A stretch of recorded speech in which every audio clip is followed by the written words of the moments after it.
Hi everyone, this is Sherry, also known as Mothership. This will be my second story with Sarah. This is my little Sarah, also known as E.T., and my daughter Shirley, also known as Little Belle. So this will be story 2. I tried to make a story 2 already, and it didn't come out, it didn't have the sound on it. So I'm really hoping that this will have the sound on it this time. So anyway, when we ended in story 1, I know Shirley was about 4.5 months old, and she was home. We lived with my parents. We were home from the hospital. I just, so thankful that, the hospital, let me sleep there, let me stay there all day, let me sleep there all night, right with her. I mean, it made a difference. It, really helped a lot that they didn't send me home, that I was allowed to stay all day, all night, all day, all night. And, it, really helped a lot. So now I'll move forward to, she's probably about a year and a half oldish now. We moved out of my parents.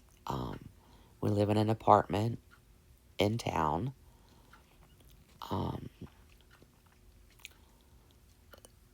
so Shirley can't walk yet. She can't talk yet. She has physical therapist, occupational therapist, speech therapist, different therapists that, she sees and stuff, besides her doctors and her specialists. So her speech therapist started talking to me about sign language to start teaching her sign language, that'll, in turn help her to actually be able to start speaking. So I ended up taking 2 basic American Sign Language classes so that I could learn sign language. And I started signing with her. I would sign everything that I was saying to her because I would speak as I was signing.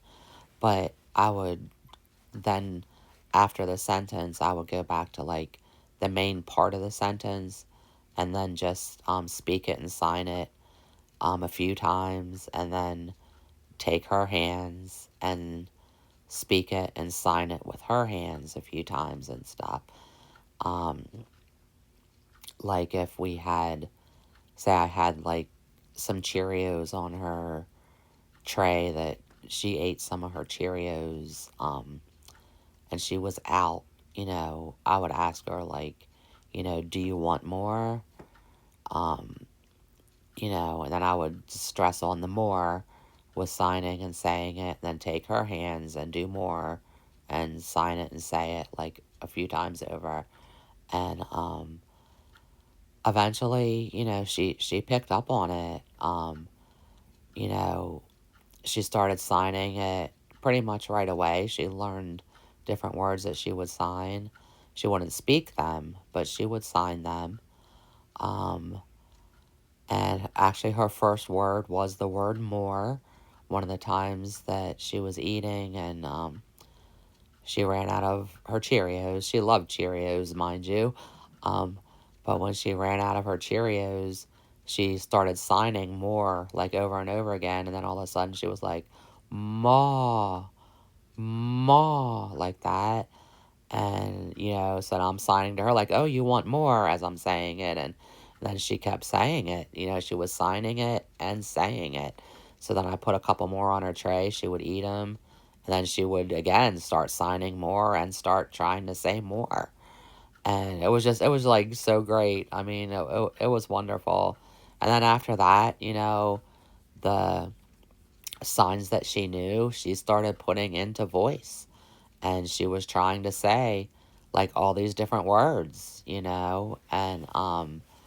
it was just really great. It was amazing, and I'm glad that the speech therapist had mentioned that and thought that to, be able to help so that, you know, she will start talking eventually. And it really worked. I mean, I would recommend if anybody has a child with Down syndrome and, the child's having trouble learning to like um, communicate, for me with Shirley, 100% that made like all the difference in the world. I mean, she started the signing right away, and afterwards, a little bit down the road, I mean, the speech came with it, and she really understood and really, could finally express to me when she wanted something or anything. It's hard when a child can't express to you what they want, and if there's any way possible to do that, me as a mom, I want to try it. I want to do it because, I just want what's best for my child. Um so yeah, the sign language worked out great. She started communicating with signs, and then it did come to voice. So again, I highly recommend sign language to anybody that has a child that's born with Down syndrome. I mean, it's amazing the difference that it made. Um, so so that was that part. Another part, like I said, she wasn't walking yet. Um, she could walk like if I would hold both of her hands to help her to be balanced, she could actually take steps and walk with me holding both of her hands. Um, she never really like pulled herself up to stand. I have a walker for her that, like a regular walker that you sit in. It has like a little toy bar on it.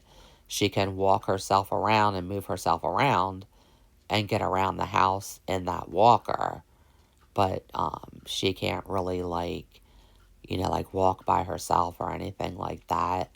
Um, but she's very happy. I mean, she is just like this wonderful child. And I have to say, like, when both of my girls were born, I mean, they were just both so beautiful, you know, um, the perfectly round faces, like those great pudgy cheeks. I mean, I just had like two beautiful babies, you know, in my life here. It's just wonderful. I had to put that in there. um, with Shirley, uh, it was just, I don't know. I just was so proud of her all the time, you know. And the little milestones, like they mean the world. They just get you just so excited and just so like you're like, wow, she accomplished this, and it's just wonderful feelings. And a child with Down syndrome, and they tried explaining that to me when she was a baby, and I kind of understood it, but I kind of didn't. And I know in the first video, I had said like I was 18 when I delivered her. And I have to say, technically, I was 18 through mostly all of my pregnancy, but I did turn 19 before I actually had her. So technically, when I had her, I did turn 19 years old. So basically, my pregnancy was 18, but when I delivered her, I was 19. But anyway, so like I kind of didn't understand the different things that they meant. Um, like the doctor at first, he was, trying to explain to me like, her facial features will look different than what a normal child's facial features look. And I really didn't grasp that because I was trying to picture like, you know, because to me she looked beautiful. I mean, she had this great. She was just beautiful. And then I started picturing, like, is all that going to change? Like, is she suddenly going to, like suddenly have like deformities on her face. I mean, I didn't understand what he meant at the time, but no, that didn't happen. I mean, I understand that, sometimes children with Down syndrome, their eyes look a little bit different, their noses sometimes are, they're cute and pudgy and, you know, but I guess because I was young, which they did tell me when they were doing the test for Down syndrome that she probably doesn't have it because I'm so young. And what they told me was a lot of times it's more of an older woman that would have a baby with Down syndrome. But anyway, so like I said, I was pregnant when I was 18, and she does have Down syndrome, but she's just so beautiful. So anyway, the one specialist that like they had us to go to, they're all the specialists are like at hospitals. They're not like just going to the doctor's office. It's like you have to go to a hospital. So we had three main hospitals that we used, all children's hospitals, but all specialized. One of them was out of state, so we would have to drive to a different state to go there, depending on which doctors they needed to see at the time. Her and Sarah. Um, so sometimes we'd be out of state for their specialist visits, and sometimes we would be in state. There was a couple hospitals in state that we used also, and just great specialists. It's very time consuming. You spend a lot of time there, but it's all worth it. Um, so anyway, the one doctor that they specialist that they had sent us to, she was basically trying to explain to me that a child with Down syndrome, like, they're behind the other children. Like, they don't have the milestones and reach those milestones, like, at an age that a normal child would. And they don't learn the way a normal child would learn. So, it's like, basically, they were telling me that, you have to do the same thing, like, over and over and over again until it would like click into their brain to where they could try to do this or actually do it or however. But they said, it takes a lot of time, a lot of patience. I was told the more time that I spent with her now as a little baby, like a newborn, like from now until like at least the first 5 years, it'll kind of um, help for her future. Like the more time I can spend doing things with her, teaching her, the better off she's going to be as an adult, learning wise. Um, and again, I was young. I didn't really understand. I mean, I understood what they were saying, but I really didn't understand, like, I just couldn't grasp it all, I guess. Like, even with the learning stuff, like, I guess back then I just couldn't really grasp it, like, what they were actually trying to tell me and stuff. So, anyway, with Shirley, again, she's about like a year and a half old or whatever, and she could play with toys. Like, she could hold a toy, play with it, chew on it, whatever, but she wouldn't grab it by herself. Like, you could tell she's excited because she sees like a toy's there, like, oh, I want to play with it.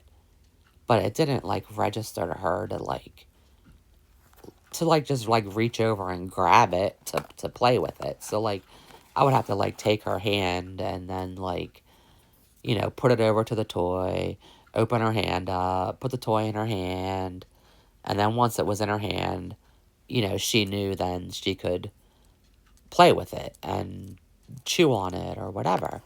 Um, we had the toys that were like a bucket of shapes that you could put the shapes in, but she was like nowhere ready to put shapes in. But what I did with that bucket was I wanted to teach her to be able to get her own toys out, like to where a baby that doesn't have Down syndrome, they learn pretty early to just reach in and grab the toy if you want it, or if there's a toy sitting next to you, just grab it and play with it. But a child with Down syndrome doesn't really, they don't really learn it like that. It doesn't just come like in the easy snap of a finger and everything they understand and they can just suddenly play with their toys. It was very different, very different. So the bucket I had, she could see the toys in the bottom of it, but and you could tell like she's excited, like she wants these, but she wouldn't just reach in to pull one out. So I would take her hand, put her hand into the bucket, open up her hand, put the toy in her hand, bring her hand back out, and once her hand was out with the toy in it, then there she is playing with it, chewing on it, you know, but to get her to do it herself, this was like, and I have to be honest, like thousands of times over and over and over. Um, the first thing, like, you know, even to put her hand into the bucket, like she would just not do that. So, but I still did this with her like constantly because I knew, eventually it would click in. But anyway, so far it didn't click in. But as a mom, I'm not gonna give up on my kids. Like whatever I can possibly do to enhance them or enhance their future or whatever, I'm gonna do it, even if I don't agree. Like the sign language thing actually had me scared a little bit because I thought, well, man, if she starts signing, she's never gonna speak. But, thank God when I was young, I watched the Helen Keller movies. It was one movie back then, and I got to read about her and stuff like that. Um, because, it's like an inspiration. So, you know, I'm glad that I did the sign language thing and that it really did work.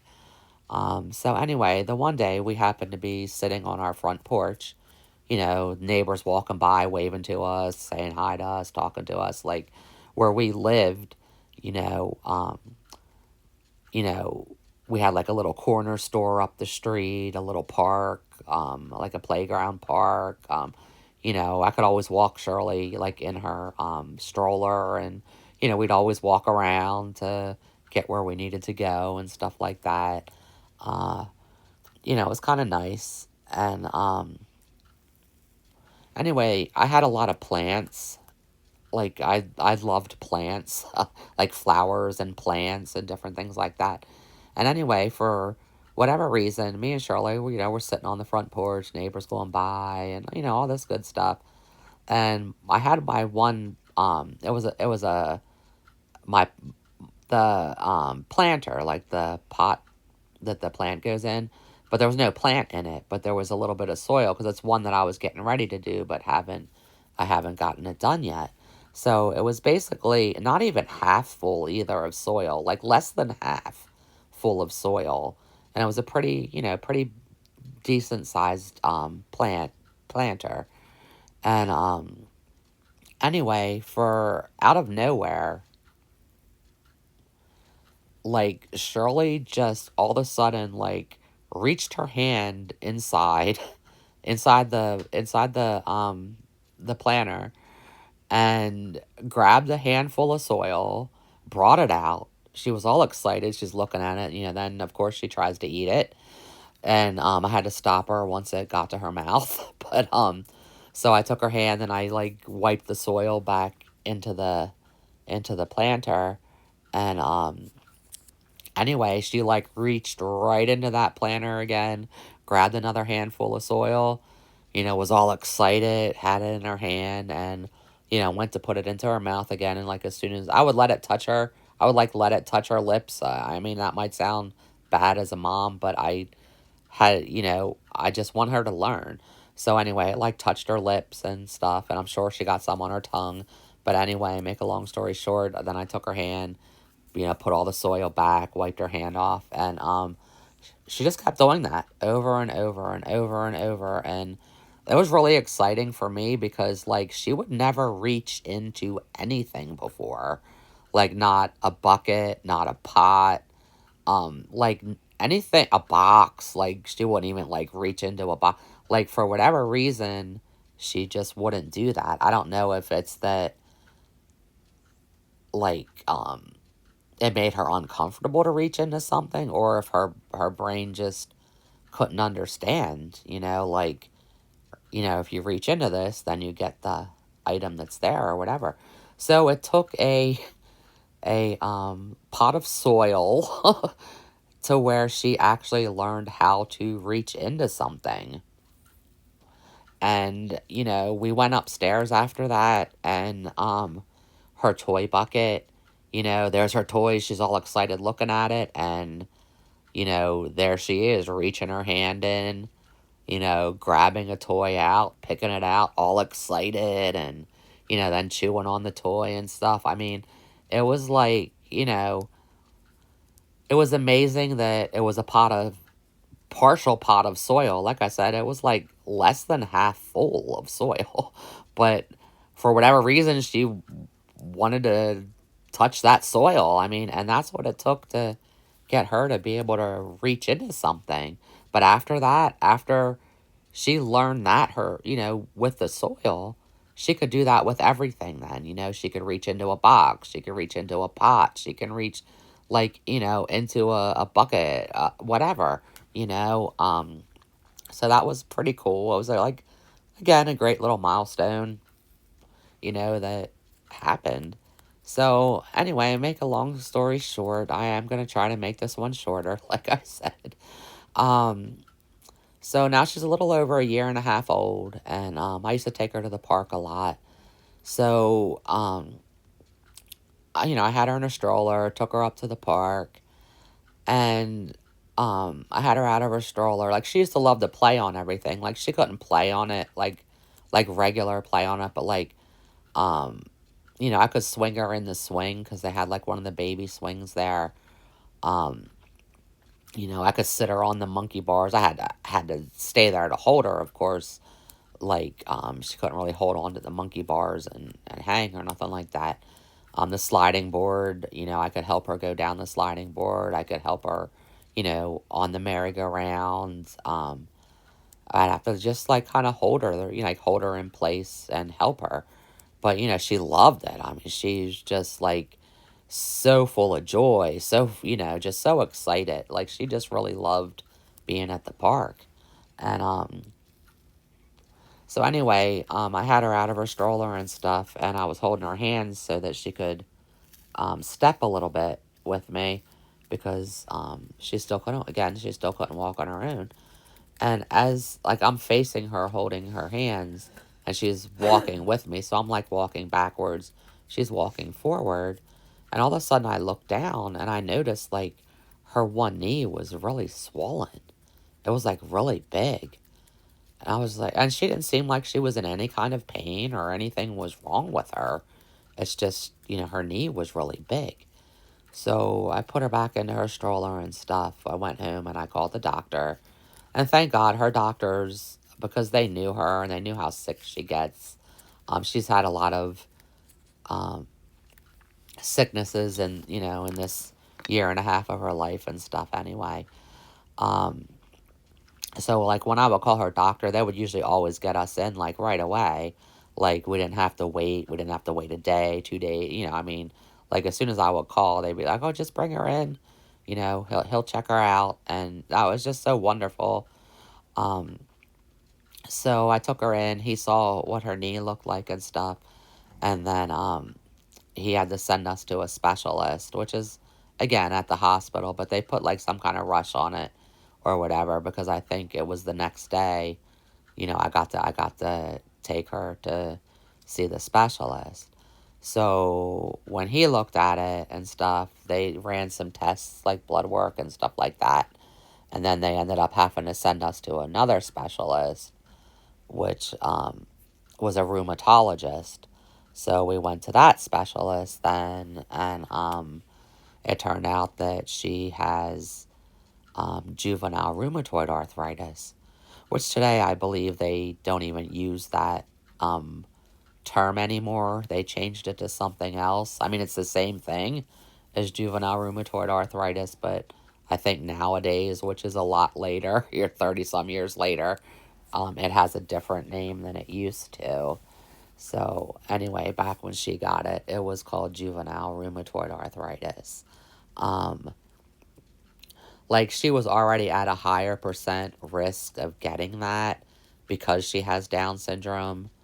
Um, and now that she has the juvenile rheumatoid arthritis, now she's at a high risk of catching an eye disease and going blind. So, we would have to go to the eye doctors like every 3 months um, to have her eyes checked because this disease, if she would catch it, if they would catch it in its early stages, they could help it. But if they didn't catch it in its early stages, then she would just go blind and be blind the rest of her life. So, and I believe the name of that eye disease was called uveitis.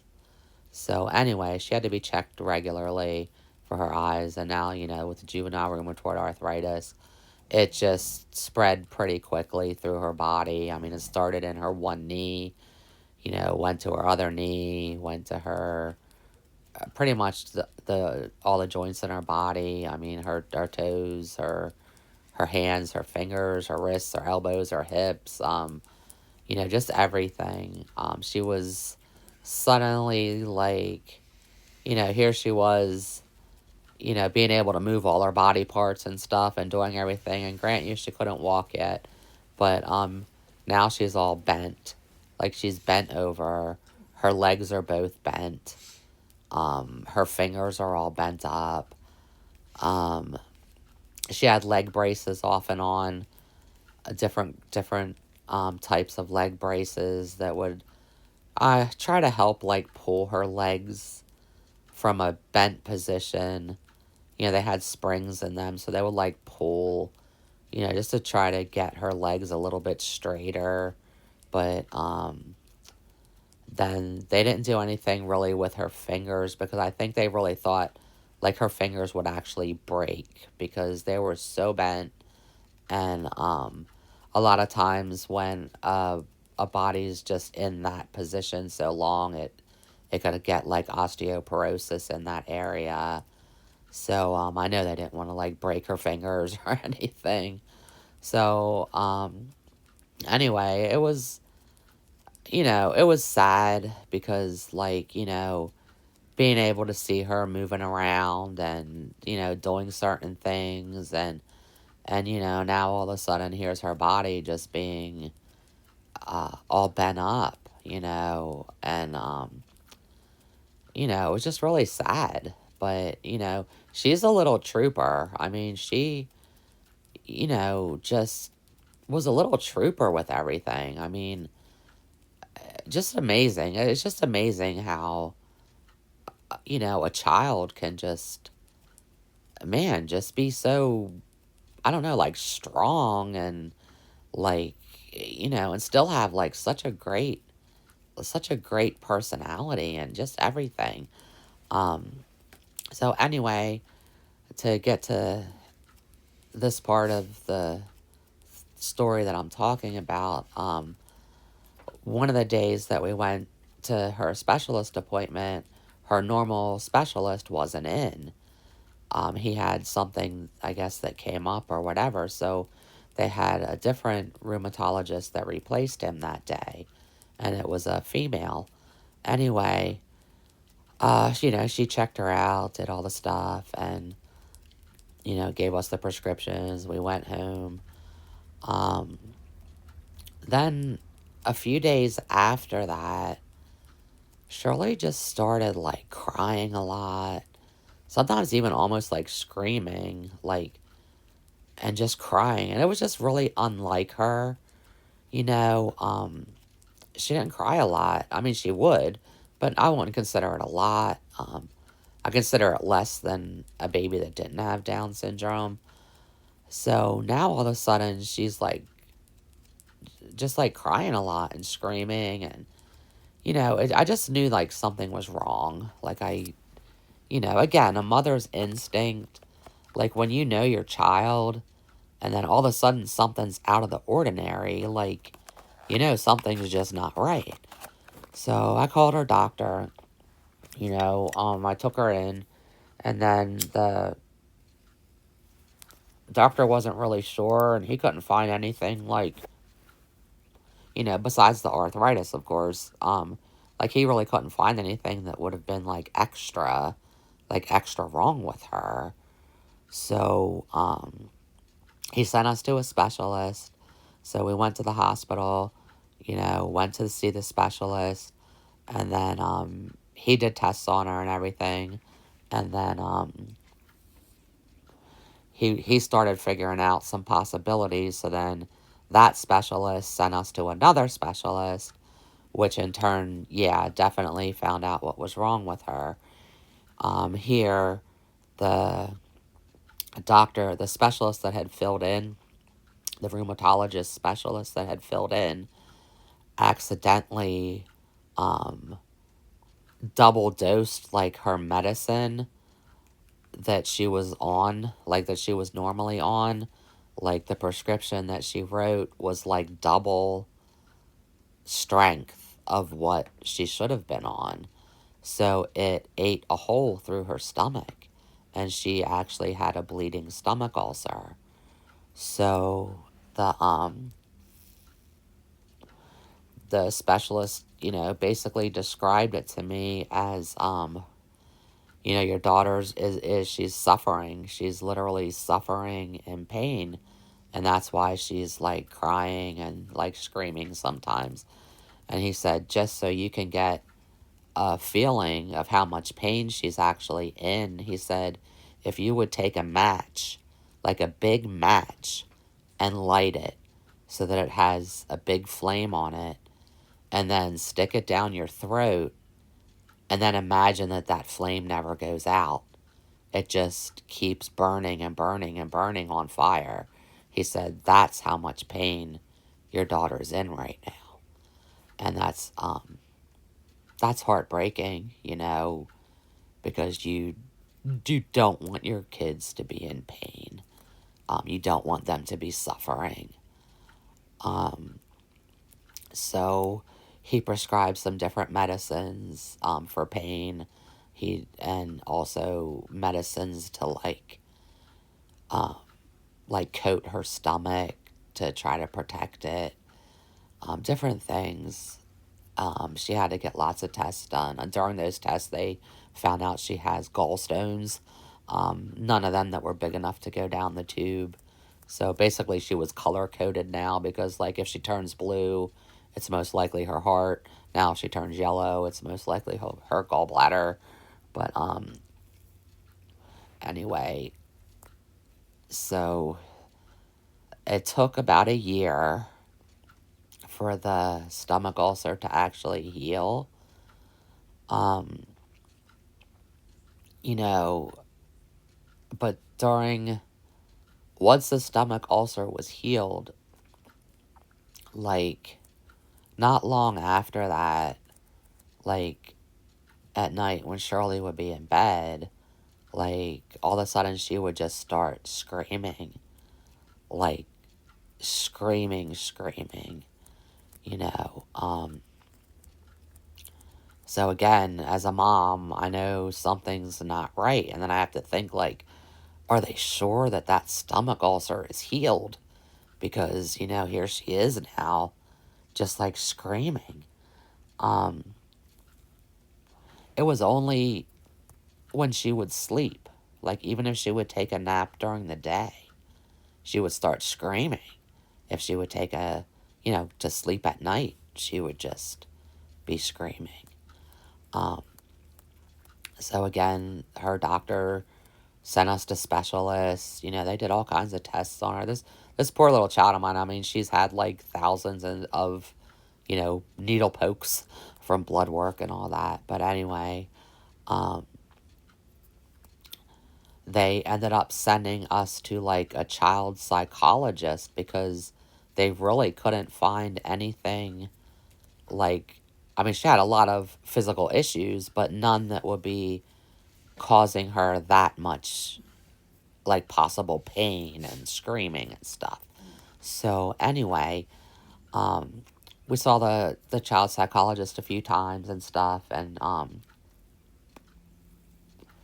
then basically what it ended up boiling down to is she has night terrors due to trauma. And the trauma was while she had her stomach ulcer, it was like all the testing that they had to do on her because I didn't want to get into that with you guys, but for the types of testing that they had to do, those tests were very painful. I'm sure they were very scary, but they definitely were painful. And it caused her, just to give a quick example, my mom had come to one of her ulcer appointments with me, and she ran out of the room crying, like almost instantly, because of the screeching, screaming pain that my daughter was being put through during these tests. And, you know, when I came out, once the tests were done and everything, and I came out, with Shirley, and because like I would never leave her side. Like every test she had to get done. Well, it doesn't matter what she had to get done. I was there. Like even for all of her CAT scans, I was at her side all the time. Same with Sarah. Like no matter what they had to do with them or to them, I was there. Um, so anyway, when I came out with Shirley, my mom was still out there. She was out there still crying, and um, she just basically said, "There's no way." She's like, "I don't know how you can do this," but she's like, "There's no way that I can." And she was my mom was kind of a mess, and she never came to another um like specialist appointment with us anymore. Like she would still come sometimes to like the regular doctor's visits, but it was too much, to see a child suffer that way. It was just too much for her. Um, so that's just um so I can help you guys to understand just you know um how bad it was. So anyway, because of all those tests and stuff that did that to her, it ended up traumatizing her, and it ended up causing her night terrors due to trauma. And when the doctor had told me, the psychologist doctor, she had told me at this time when she knew that it was the night terrors due to trauma, she had told me this will never go away. Like, your daughter's gonna have this the rest of her life. I was thinking like this lady's nuts. Like, my daughter's so young, she's like a baby. I mean, she's little. Like, there's no way this could last the rest of her life. So it was weird, but anyway, the doctor was right. These night terrors due to trauma, yeah, she still has them today. Um, it was pretty bad. Like, if she if she would nap during the day, I mean, we live in a house now, like a regular house. Well, no, not right then. Well, let me see. We lived, hold on, that would have been like year and a half to 3.5 for, yeah, so I'm thinking she's probably getting close to 5-ish at this point. Because it took over a year for that ulcer to heal. And then these night terrors due to trauma. Well, anyway, whenever we did move into the house, which is still the same house we live in, because we've lived here, like, this year will be like 30 years. Yeah, like in a month, it'll be like 30 years, less than a month, that we have lived in this house. So anyway, if I would put her down for a nap, like during the day, I would have to like close the doors and make sure like all the windows are shut and the doors are shut, because I know she's going to start screaming her head off. And she's still asleep, mind you. When she's having the night terrors due to trauma, it's not waking her up. I mean, it's hard to explain because she's still asleep, but it's like, it's like she's awake because she's like screaming that way and stuff, but she's really not. She's really asleep. And what I was told by them is, don't wake her up. Like when that's happening, don't just suddenly wake her up. So, you know, um but I know if like somebody would have been walking down our street and hearing that screaming, I'm sure they would have called the cops. Like, what the heck's going on in that house? But, I mean, there was one of the times I was on the phone with my mom and Shirley was napping and she started with her screaming. And my mom's like, oh my God, it sounds like somebody's being stabbed, And I'm like, yeah, I said that this is how it is. It's like this every night. And even when she naps, even when she takes a nap. Um, I can say that it's gotten better, like in the ways of, um, she's like 35 now. So it's not, she still has the night terrors due to trauma, from when she was a baby, but they're not as loud anymore. And I don't feel they're as frequent either, and that could just be me being a mom, but I feel that they're less frequent while she sleeps. And I feel that, like, when she's crying out, when she's screaming and stuff, that she's not doing it as loud as she used to. So it's not that they went away, but I do feel that they've gotten better. Um, so, I guess that's about it for that parts of stuff. Because I want to try to keep the story shorter than the first one, and I really I don't keep track of the time just because I'm just basically talking, like I'm not reading from a paper or whatever. I'm just like just going by memory and trying to do it in kind of like an order, with their age and stuff. Um, so right now I have Shirley at about 5 years old. We live in a house, and if I'll end it on her story for the most part there. So if I do another story, then, I'll kind of start from there. So again, this is my little Shirley, little Belle. And now we're going to go to my little Sarah, my little E.T. So, Sarah, I know in the first story, she got to come home from the hospital. So finally, like, we're home. and you also know, she is blind. She is profoundly deaf. Um, I already knew sign language because of Shirley. And when we found out that she was completely blind, like other than possible light perception, basically the way the specialist had described it was, you know, she's completely blind other than possible light perception. Like she'll never ever be able to maneuver a wheelchair because she won't be able to see where she's going. Like she sees nothing. She'll have a lot of trouble getting around because she can't see. Like at that point they were like just talking about her eyes, like not even thinking about her body, like, her hands and feet anyway, like with getting around. But this was just from the visual standpoint. So, Sarah had a lot of therapists also, just like Shirley did with the therapies. Like Sarah had the, physical therapy, occupational therapy, blind association, hearing association, and, speech, all the therapists that come along with stuff like this. Um, so anyway, when that eye doctor had told us that, we left the hospital.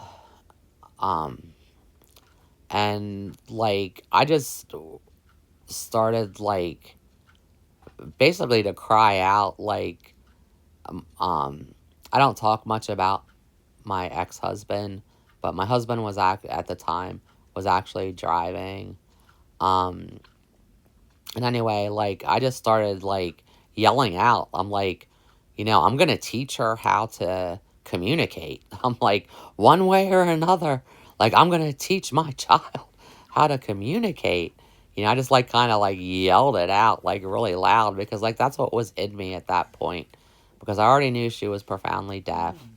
She already knew she had, the thing that was inside of her brain's actually called an arachnoid cyst, which sits right in the center of her brain.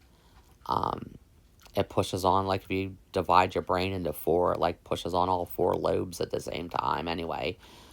So I already know that. She has her deformities, and now, it's confirmed that she is completely blind. So, the only thing in my mind as a mom was, one way or another, I'm going to teach her how to communicate.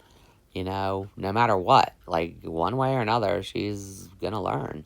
So, yeah, make a long story short, things I did, people didn't agree with, like some family members, some friends, like they just thought I was being the mean mother, which is fine because if somebody is really not in that situation and they're like looking at it from a normal standpoint, I can actually see somebody thinking like that's mean to do or whatever. But, I did the same thing with her as I did with Shirley when it came to like, signing to her and talking to her. Now, even though she couldn't hear me, even though she couldn't see me, I still did everything basically the way I did with Shirley.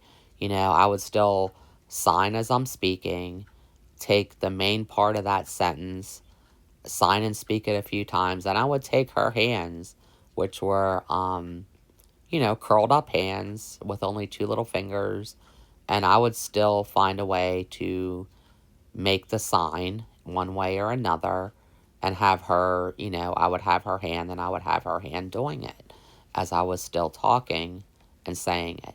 So,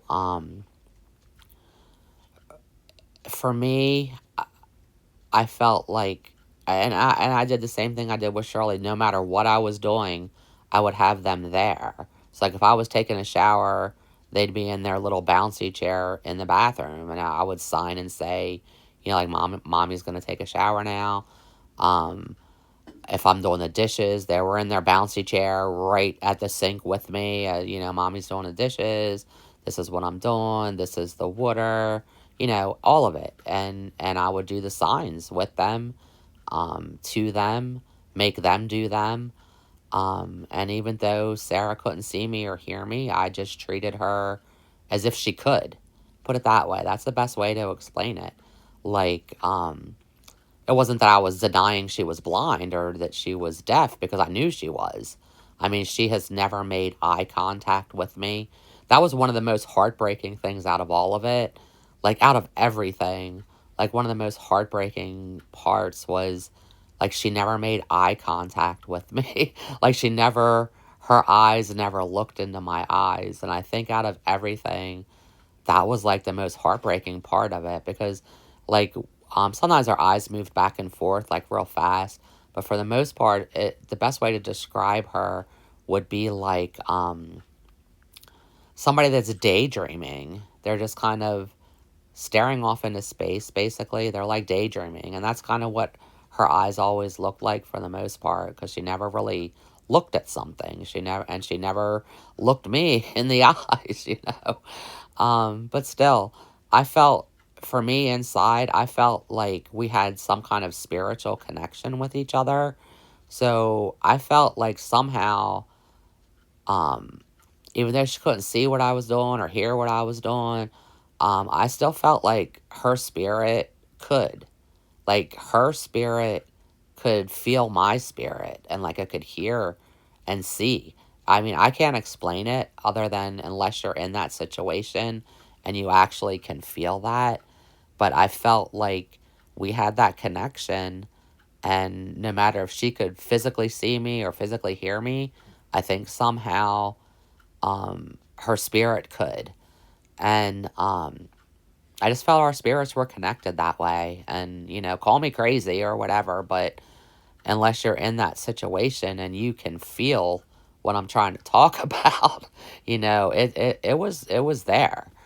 And anyway, so um and I have to say too that Sarah ET was very intelligent. Like, well, one of my friends, when we first found out, well, we already knew she was deaf, and then when we found out that she was blind, like one of my friends had said to me, like, oh, I know she was trying to make me feel better because she's just like, no worries, she'll turn out just like Helen Keller, and she'll be okay. And then I just reminded my friend, I'm like, well, remember that Helen Keller could see and hear, part of her life before she went deaf and blind. And Helen Keller also had all of her fingers in her hands. So, not that I'm trying to put Helen Keller down, because Helen Keller was actually a big inspiration for me, because, like, if I wouldn't have watched that movie, like, when I was younger and then started reading about her, I don't think I would have had the inspiration that I had for either of my girls. And so things that you do as a child can, really have an impact on your future with things, and the way that you view things and the way that you feel things. And I know this because yeah, I loved the movie Helen Keller. I loved reading about her, and that's when I was young. I was young, but for that, that was, I guess, an inspiration inside of me then. So, with Sarah, with the signs, I had to do them differently, um, because she didn't have, the hands and fingers, but we still made our own signs, like, and honestly, and this is how I can tell you how intelligent she is, by the age of 4 months, she was actually signing, purposefully signing. Like, prior to that, she would imitate stuff. You could tell, she's just kind of signing to sign. But at about 4 months, she started signing purposefully. Like, if she wanted me, like, I don't know if you guys know sign language, but mom, you're kind of your thumbs on your chin and your fingers are out. Well, she didn't have that. So I would do it to myself that way. But when I would do it with her, I would, do the mom, and it was really by like, her wrist ball. So that would be, and I would actually tap with it like mom, mom, mommy, mommy. So for me, she would actually take that ball part and do it onto her chin. And like, if I wouldn't acknowledge her at that point or pick her up, she would start crying because she wanted me at that point. Um, when she wanted her sister, the sign on the cheek that we would do for sister, she would start doing that. And if I would pick her up, she would cry. She wanted her sister. So then her sister would go with her and interact with her and stuff. And, like, she knew. She also did a sign for dad. And, if she wanted him, when anybody else, picked her up or did anything, she would cry because that's not what she wanted at that moment. So, yeah. And I know people will say there's no way a child at 4 months could know that and do that, but she did. And that's how I know she's just highly intelligent. Um, and again, both of my girls are just so wonderful. Just like as babies, they have these perfect little round faces. I could say this a million times. The perfect round faces, the pudgy cheeks, they're just so beautiful. Um, just my girls are just so beautiful, so awesome, so incredible.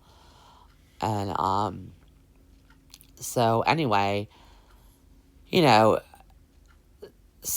the things that like really bothered some of my friends and family were not that I would push Sarah too hard, because I don't feel like I would over push her with something, but I did want her to learn things on her own.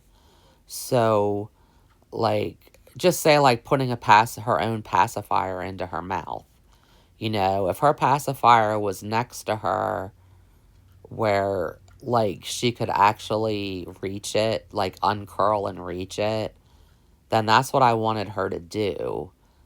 Like so that she can start doing the things for herself. Um sure, it would be easy for me to just pop um her nook into her mouth or whatever, but then what's that teaching her? It's not really teaching her anything. So when her pacifier would be there that's close enough she could reach, and that's what I knew she wanted at the time, I would take her hand, uncurl it, grab the pacifier with her hand, and then bring it, back up to her mouth. And that's and then she'd be satisfied. And it took a while, but she learned, because she couldn't see her pacifier. I'm sure she could probably smell it though, because she had an amazing sense of smell. You know, um, there were two people on this planet that she just did not like. Maybe it's their smell. Maybe they wore the same kind of cologne. I don't know. But there were two people that anytime that person would pick her up, like her little sniffer would go, her nose would go, and her nostrils would go in and out so fast because she's smelling someone or smelling something. And as soon as she realized it was either one of those two people, she would just freak out, crying and crying, and didn't want anything to do with them. And those people always felt bad. And I'm like, it's probably just either the scent of your clothing or something, but there's just something about you that, she just doesn't want to be around. And it was only two people out of a lot of people, so it wasn't too bad. But, so anyway, eventually, Sarah did learn how to feel around and get her own pacifier back in her mouth, And, a lot of times, since Sarah's hands were so curled and stuff, like when a person can't see and they can't hear, you know, they're basically feeling their environment and smelling, since, she did have a great sense of smell. So they take their environment in different. So being her hands and stuff were so curled, like she would actually use her tongue a lot to feel things, like say like a toy or something. Like she would use her tongue and move it around on that toy to feel like what toy that is. She would do that even with like whatever. It could be a piece of furniture, it could be a pillow, it could be a toy. Honestly, sometimes it was somebody's shoe on the top part, mind you, not the underneath. But she used her tongue to actually determine what something is, or sometimes even who someone is, because somebody could be holding her, even myself, and you could see her nostrils going like crazy because she's smelling you. Um, and then sometimes she would just take her tongue and run it like from the bottom of someone's cheek up towards the top. Just one little thing, but then she would know 100% like who this person is now. And if it was somebody new, that's kind of how she is learning who this other person is now. And that might seem crazy to other people, like, and it did even for some people. Like I said, they would be like, "That's disgusting. They can't just lick stuff." But normal babies put stuff in their mouths all the time, and it's not like she was a dog, like but she couldn't use her hands and her feet and things and see or hear the way other people could. So, um, that was her way of feeling things, and I'm sure she could taste them too.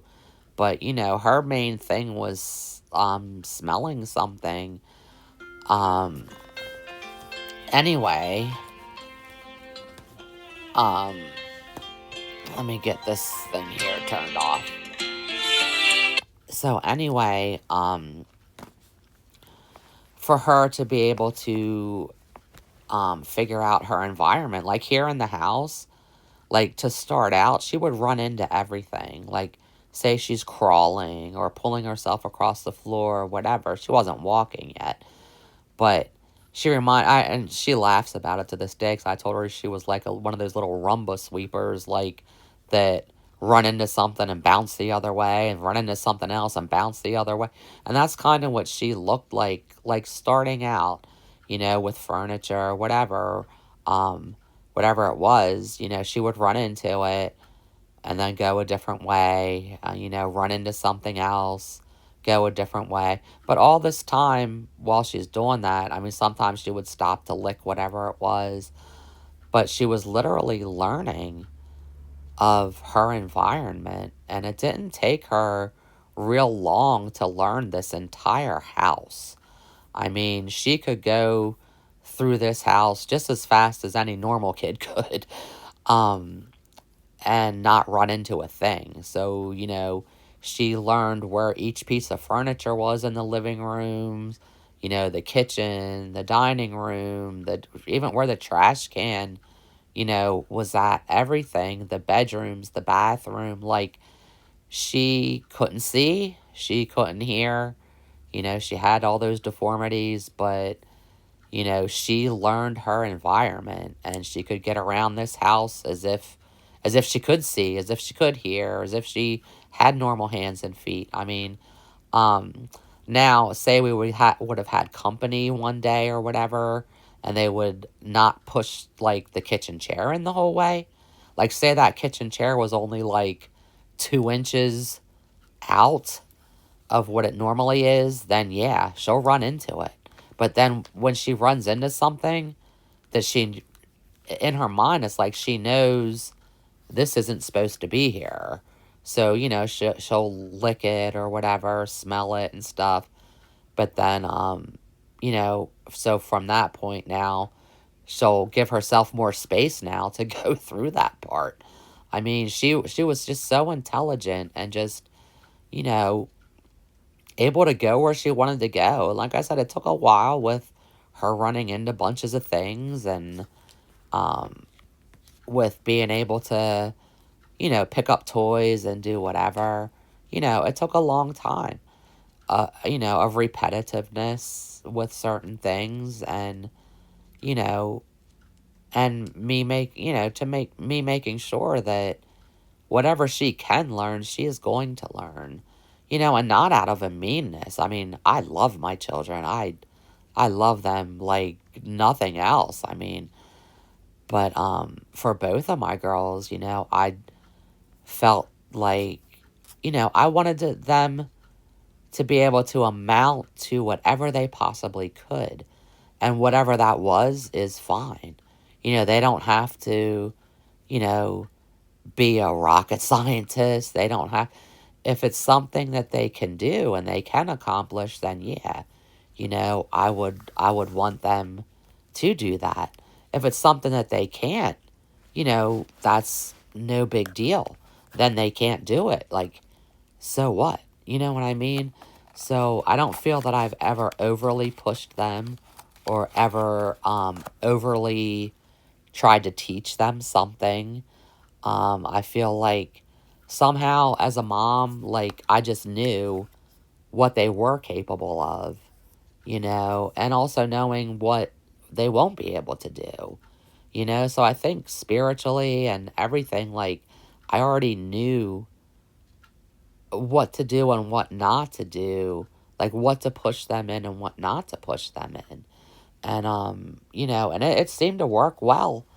Um, you know, and again, I feel it stems from me seeing the Helen Keller movie as a child and then reading about her, because that's what really gave me the inspiration. I think that's where I would put it at. And also the fact of like, yeah, of course you feel sorry for your children that have problems and stuff because it's heartbreaking, especially if they get sick with a cold.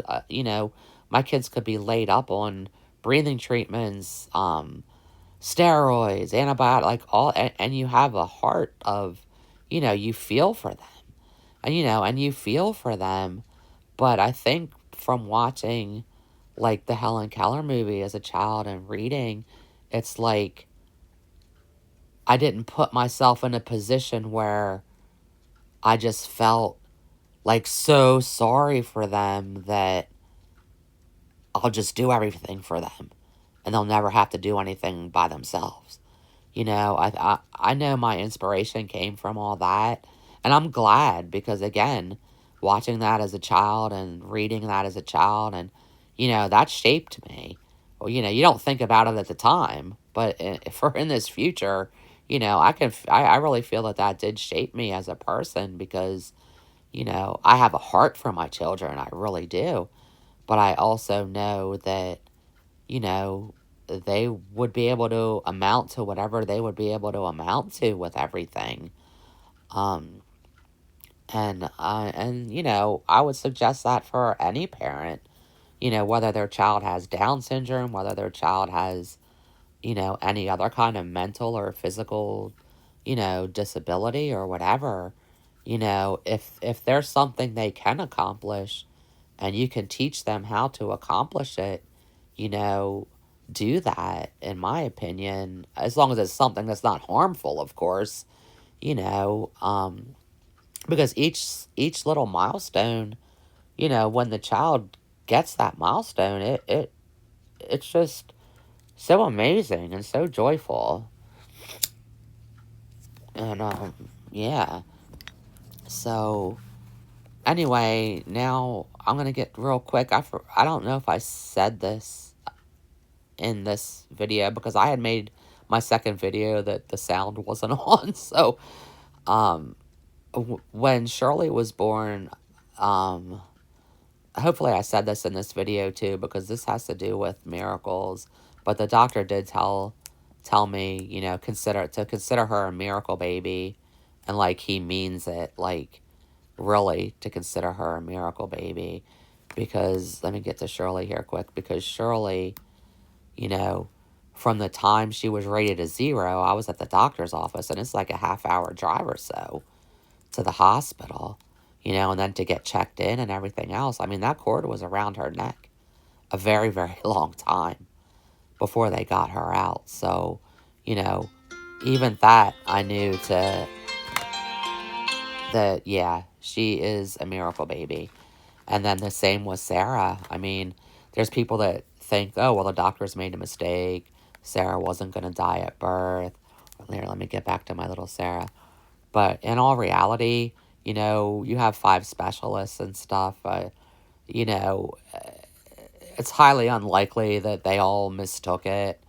I believe that, you know, it was by the grace of God and through the people's prayers, with Sarah and with myself, because even with myself, really, I shouldn't even have made it um, either. So, you know, definitely I believe in the power of prayer.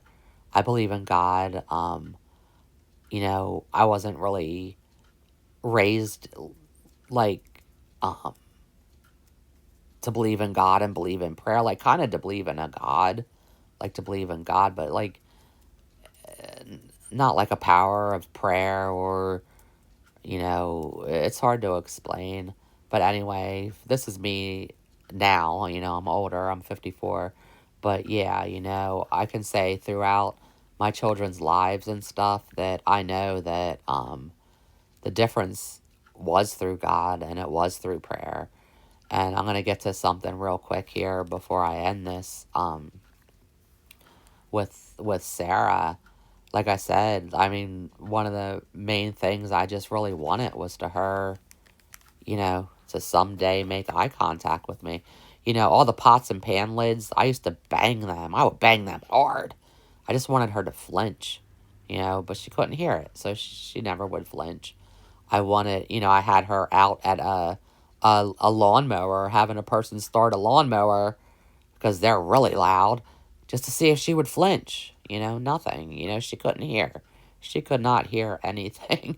you know, um, it was just, and I did that a lot with the pot and pan lids because, I just wanted her eventually to flinch and be able to hear it, hopefully, and, maybe someday even look me in the eyes. And, that just wasn't happening yet. And then just real quick, if you guys hear things in the background, whether it's snoring, whatever, we have 4 dogs. We have guinea pigs. We have like a little zoo here. We have guinea pigs. They're always drinking and doing stuff. There's people right next to me, right even as I'm making this video, but they're sleeping. Um, we have the 4 dogs, everything. So, I'm sure there's a lot of noises in the background of my videos of snoring and some other noises I won't even mention. But yeah, anyway, sorry about that if, people do hear stuff that, is a little bit out of the ordinary or whatever. I try to do these in the middle of the night. That way people are asleep and everything. But, that doesn't always stay that way. And anyway, make a long story short. So, I'm going to end this by just saying that, with the power of prayer and stuff, that, the one night, me and Sarah was so tiny. She stayed 17 pounds, like, for years of her life. It was like once she reached 17 pounds, she, like, stayed that way for years. And, anyway, I was sleeping on the futon. Shirley was sleeping in her room the one night, and I was sleeping on the futon, and across from the futon was a couch, and Sarah was still so small. Like, there was a little bassinet there. I mean, she had a crib, she had a playpen, but she was still so tiny, she could still just, like, fit in this little bassinet. So, anyway, um, you know, my husband would leave for work at, like, 3 o'clock in the morning. So, when it was light out and I had woken up, like, I sat up and I looked over at Sarah in her bassinet, and I saw that there was a playing card there. Like a card, like, like as if you were playing a card game. So I don't remember what the card was. I mean, let's just say it was like the Queen of Hearts, whatever. So it was on, like, attached on the top of her little bassinet. So it was like kind of pushed into it, but still sticking out a little bit higher than the bassinet was. And so it looked to me like she was actually looking at this card. So I'm sitting there just like kind of staring, like wondering, like, is she looking at that card? Because honestly, all this time, it never looked like she had looked at anything. So this was like kind of quite amazing. So I'm watching her, and when I knew like 100% that she was looking at this card, I got up to walk across the room, and um, as I got up, I had said, like, Sarah, are you looking at that card? And no word of a lie, when I said, like, Sarah, are you looking at that card? She jumped like a flinch. And then right away, I was just like, knew, like, oh my gosh, like, she just heard me. Like, she has never heard anything. No matter how many pot lids I banged, no matter how many lawnmowers I had her next to, no matter if I, like, just literally screamed, like, right in front of her face. Like, she never heard anything. And, so I walked over, and there she is, still laying in, like, her bassinet. And, like, she seemed Not that she was scared, she didn't cry, but I kept, like, talking, like, you could hear me. You really can hear me." And she kinda moved her head a little bit, kinda like a little bit back and forth, like side to side, sort of, and then all of a sudden, she looked me directly into my eyes for the first time, first time ever. She looked Her eyes were looking directly into my eyes, and I was just, oh, the feeling I had was just so amazing, so intense. And I picked her up and I held her in front of my face, and I'm like, "You're looking right at me." Like, "Oh my gosh, you're looking right at me." And I couldn't believe it. And I'm saying, like, "And you're probably hearing me. Like, you're probably hearing me saying this to you right now. Like, like, I'm your mom, and you know, just like, it's just so amazing." So anyway, like, I was so excited about it. Like, I called my husband's work. Like, they didn't have, we didn't have, like, cell phones or anything like that. So I had to call the work and leave a message for him to call me back. So, he had called back, and I was like, well, he's my ex-husband now, but he was my husband at the time. Um, I, when he called back, I'm like, "Listen," I'm like, when we woke up, I saw Sarah staring at this card. And when I said something, she, like, jumped, and I'm like, telling him, and I'm, like, crying. I'm like, "She can see me. She can hear me. Like, she's seeing and she's hearing." And this is what he said to me. He said, "Listen," he said, "I'll talk to you more about it when we get home." He said, "But for whatever reason, when I was getting ready to leave today for work, something came inside of me, like, to walk over to her and lay my hands on her and pray for her." And he said, "As I was praying for her, it was into me to pray for her to have her sight and to gain sight and for her to be able to hear."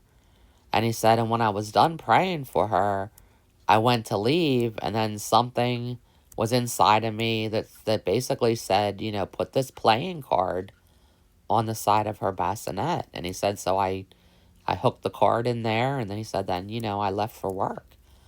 And so yeah, that's another miracle with my girls, because I'll get into this in the next story, because really there's no way that Sarah should be able to have sight.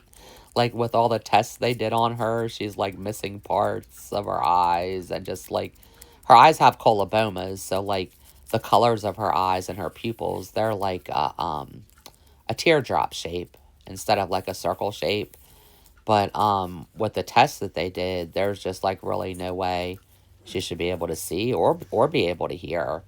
So I'll let you know, like, that same day I called her doctor, of course, because, like, I'm all excited about, she can see me, she can hear me. That means she can see whatever and hear whatever. So my next story I'll tell you about when I took her to the doctor with this great, miraculous, wonderful news. And anyway, like I said, I don't know how long this story ended up, because I don't really keep time of it. I just kind of talk and keep, hoping to try to keep it as short as I can. Um, Sarah, this my little Sarah here, she's the one that's the real talker in the family.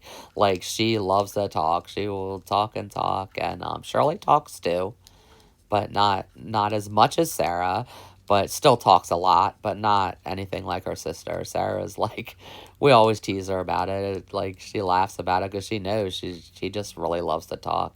So anyway, I hope you guys enjoyed the story so far, and obviously I'm gonna have to make a story number 3.